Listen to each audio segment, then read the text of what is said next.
Well, music has been a part of my life for as long as I can remember. There was a piano in the house.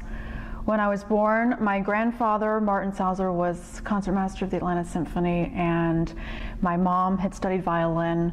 Growing up, she always wanted to be a pianist, and so piano was in the house, even though she hadn't really studied it. And when I was a little girl, I started fiddling around with it, and I would hear things on the stereo, and I would go try to pick out what I was hearing. And I guess one of these days my mom heard me playing and thought, oh, she might actually be good at this.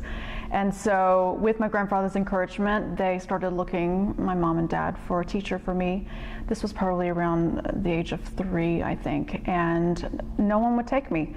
They said I was too young for lessons, so I think I continued playing around the house, listening to music, loving music, playing by ear, and then at the age of 5, a teacher finally agreed to take me, and so I studied, practiced hard, I loved it. I don't remember ever being forced to practice. I just remember it being this enormous part of my life, and I always was going to be a pianist.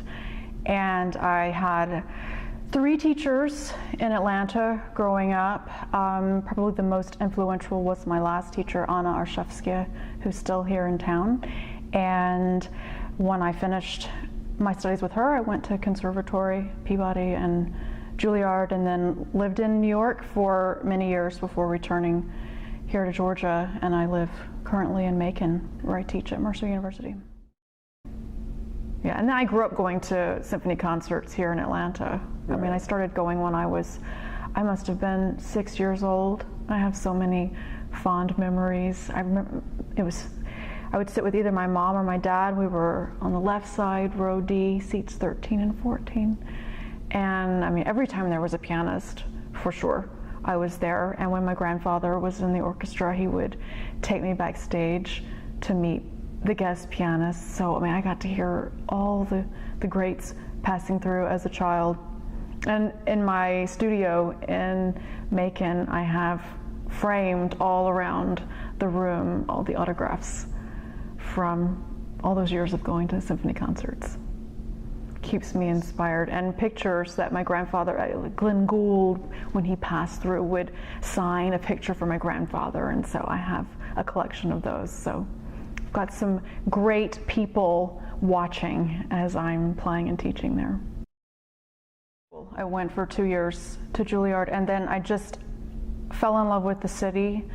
It was vibrant, it was exciting, there was so much arts, opera, orchestra, chamber music, art museums, theater, and I was just inspired by the life around me and the energy of the city, and I was determined that that's where I was going to make my home.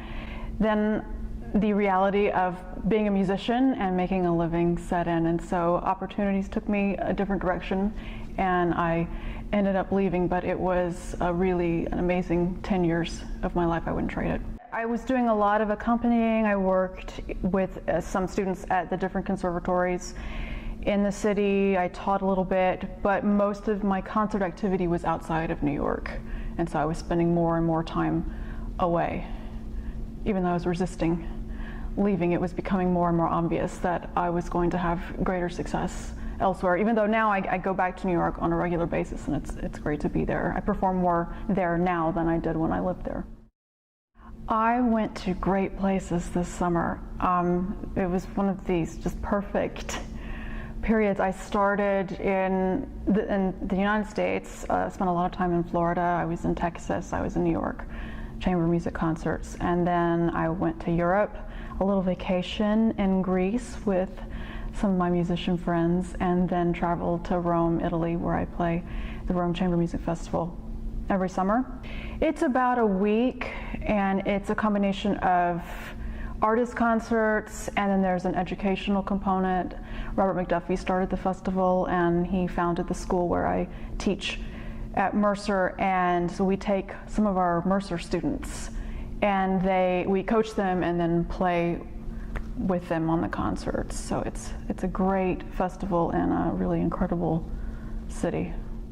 Then I was back here for another festival. I took on the Atlanta Chamber Players gig, so started working hard, learning the ropes with that, and then I traveled down to San Miguel de Allende, where my predecessor Paula Peace lives in the summer, and we vacationed and did a little bit of work, and then before I knew it, the summer was over and it was time to start school. But lots of beautiful places and interesting people. Just absolutely thrilled to be a part of this ensemble. It was not on my radar, I have to be honest. I mean, I knew of the group, I knew of Paula and the many years of great chamber concerts, but Paula was retiring and they were looking for a new artistic director, and I just didn't think I had the time with my teaching and performing schedule to take on a full-time position as artistic managing director of this organization. So when I found out that there was the possibility that it could be a split position where it could be artistic director and then the potential for general manager to do a lot of the administrative details, I thought, okay, well, this might be the perfect spot for me. So I applied for the position, and they did a very extensive search and lots of interviews, but I was the lucky person that got the job in the end. And thus far, it's just been thrilling to think about programming, think about who I want to play with, where I want to play, and the possibilities for this group. And Paula founded the group, managed it for 38 years, and it's an honor and a blessing to be carrying on that tradition and, you know, continuing many of the great things that they were already doing, and then the possibilities to try new things. I really want to broaden the audience base, and one thing I've noticed as we're sitting here in Alpharetta, Georgia at my parents' house, and a lot of the city of Atlanta lives up here, and none of our concerts are up here. And the group does a soiree series, basically house concerts, that's been in town. They've been fully subscribed for years, and so I thought, well, why not expand that series and open it up to all of the people that live up here. And so we're doing our first one here in November. There will be a series of 2 this season, possibly 3 if I can swing it. But in the future, I'm looking to have just the in-town series and also this uptown series, Atlanta North, I'm calling it, series, to try to reach people that I think would be interested and supportive of great music, but don't necessarily want to have to travel into town and battle Atlanta traffic. So that's one thing I've been able to do immediately. I mean, it's been 2 months in the job. A lot of things were already in motion when I took over, so I was working within a framework of venues, but I've been able to program the music I want to play this season. I'm very excited to introduce some new pieces that the chamber players haven't tackled in the past, and expanding the group a little bit. Of course, all of our old favorites are with the group and well represented, but some new faces as well. And, you know, in the coming seasons, experimenting with different venues around town. I'd really like to collaborate with other genres, be it theater, dance, even other types of musical genres, but just, you know, innovation I think is important as we try to convince our public that we're important and relevant, and I believe wholeheartedly that we are, and I just want this great city to recognize it and appreciate it. Well, I mean, even this season, so the venues were already determined before I stepped in, but we have one at the Ahava King Synagogue, we're at Spivey Hall, and then our other 2 are at the New American Shakespeare Tavern. And I love that each one has a different flavor and in a sense lends itself to different kinds of repertoire, different instrumentation. At the tavern, you know, there's the food and drink element, and I think it's easy to make that feel like an event.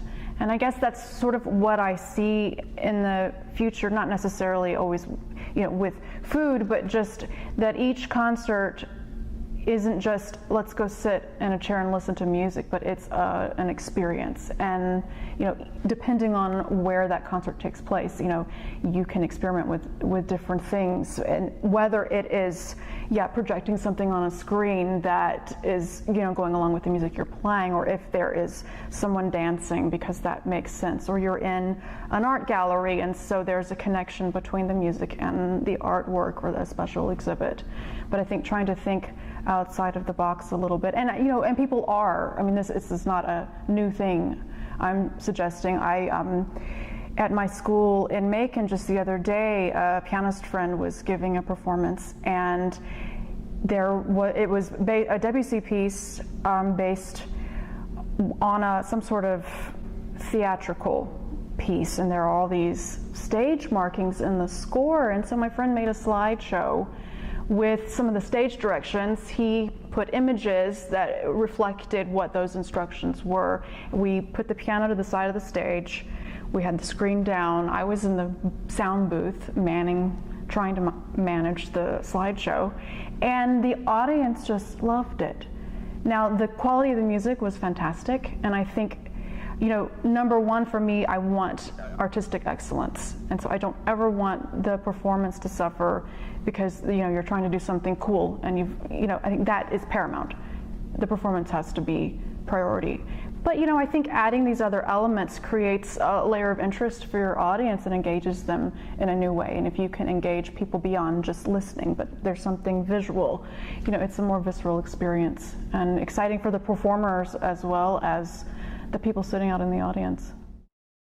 Schumann is a definite favorite. I am one of those people, I don't think it's so uncommon, that just loves what they're working on at the moment. So my favorite composers, it changes often. Right now I'm just immersed in Chopin, and it's been a while since I have done that. It's on some programs I'm playing this season, and it's just been this heavenly experience and a privilege to be working on that music. But I would definitely say Chopin, Schumann, Brahms are at the top of my list. I have a very soft spot for Debussy, especially his orchestral music, and I really love Stravinsky and Bartók. Sometimes you just need a little rite of spring. I really believe in playing music of living composers, so I'm always excited to play, pieces by composer friends of mine, or just things written in the last 20 to 30 years. I am excited that we've got 2 commissions with ACP this season. Adam Schoenberg is writing a piece for us, and then local Atlanta composer Mark Gresham is writing a piece for clarinet, soprano, and piano that I'll be playing as well. I love the old favorites, the Beethovens and the Chopin and the Schumann. I think in order to continue our art form, we have to be constantly, creating new pieces. And the group, the Atlanta Chamber Players, also has this amazing composition competition called Rapido that fosters the creation of a lot of new music. And so I'm really excited to delve into that in the coming months as we try to launch the next cycle of the competition. I've got kind of 2 jobs in one at Mercer. I am on the piano faculty, so I have piano students. I teach some piano classes like sight reading skills. And then I'm also the piano chair for the Robert McDuffie Center for Strings. And in that role, I am collaborative pianist, coach, sonata coach, chamber music coach. I'm performing with the students, performing with the faculty, and it keeps me exceptionally busy, but it's a very inspiring place to be. We have some phenomenal students and a really top-notch faculty, and I'm very excited to say that we've just become an all-Steinway school.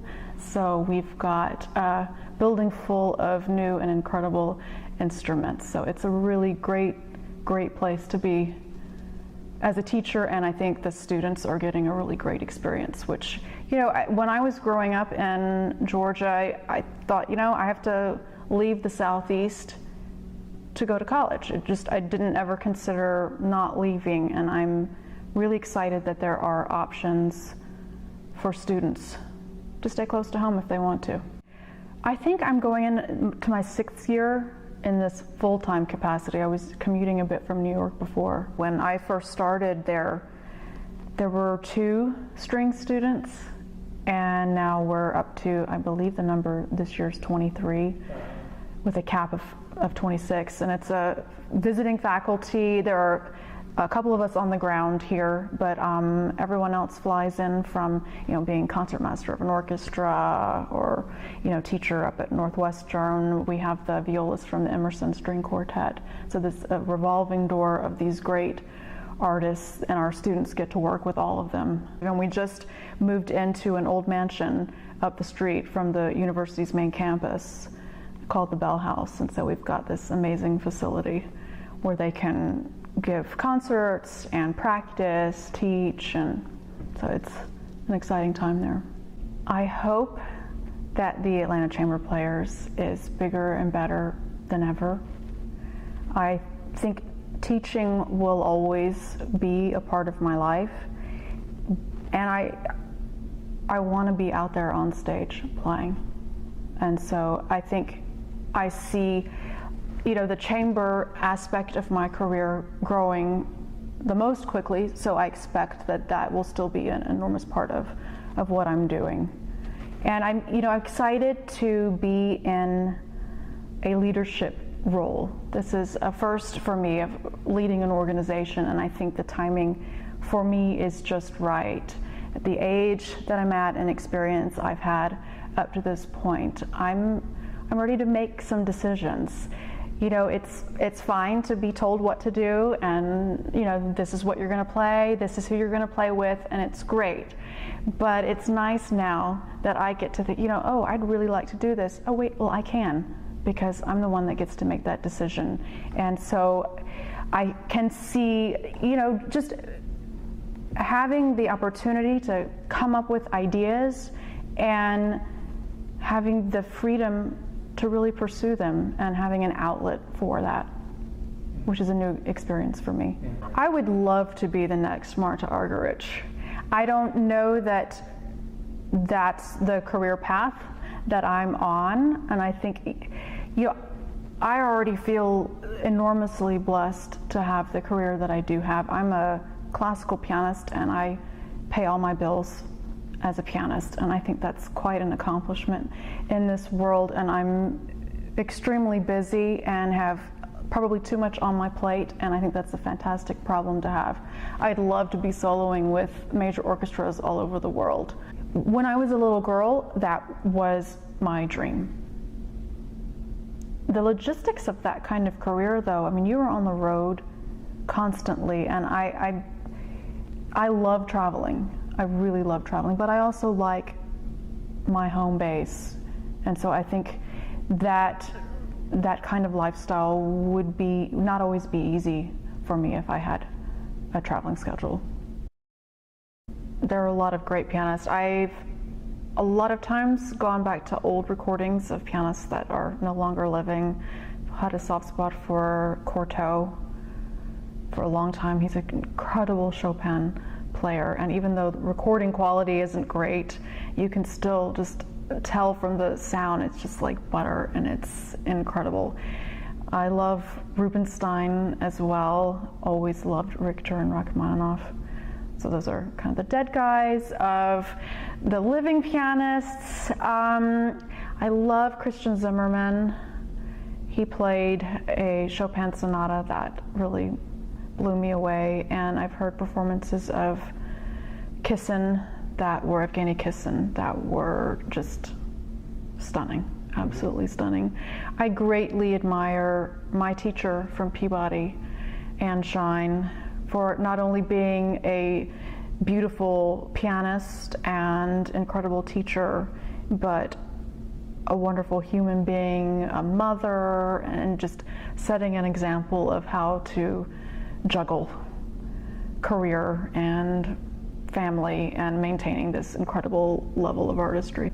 She was at Peabody. She's retired, but she still teaches at the Aspen Music Festival. She's been there for many, many years. It's a great place. I was there for 3 years, and because I had such a phenomenal teacher, I was incredibly inspired every week when I would come out of lessons. And then being around so many other musicians, students, you know, being a pianist, you're not in the youth orchestra. I didn't go to a private high school or arts school. So I was really, you know, it was just me and my piano, and I had a very supportive family, still have a very supportive family, great teacher. But I was in my own little world, and so it was a new experience to move away from home and meet so many like-minded people. Yes. I mean, yes and no. And it depends on the European country, because that's mostly where I've traveled outside of the United States. I was just in Mexico, and that was a very enthusiastic audience, although I think it was a lot of expats in that audience. In England, they seem to be very focused, and you know, more so than other places. And then in Italy, you know, and maybe it was just the particular audiences I was playing for, you know, kind of a mix of people there for kind of a social occasion. But yeah, it really, I mean, even in this country, depending on where you are, you know, the audiences vary, and you can certainly always feel from the stage the energy coming back at you, whether they're really engaged or they're not feeling you for whatever reason. Either you're missing something or they're missing something. But I find in New York, I mean, there's such a huge support for the arts in that community, so, and just because of the population. So yeah, it always feels like a very serious crowd, very educated, and I mean, sometimes that can be daunting, and sometimes you kind of wish for more of a warmth. What I love about audiences here in Atlanta, you know, quick to applaud, quick to their feet. And I know a lot of times people criticize that. I appreciate the support and the enthusiasm. So it, you know, you can clap as much as you want. Won't bother me any.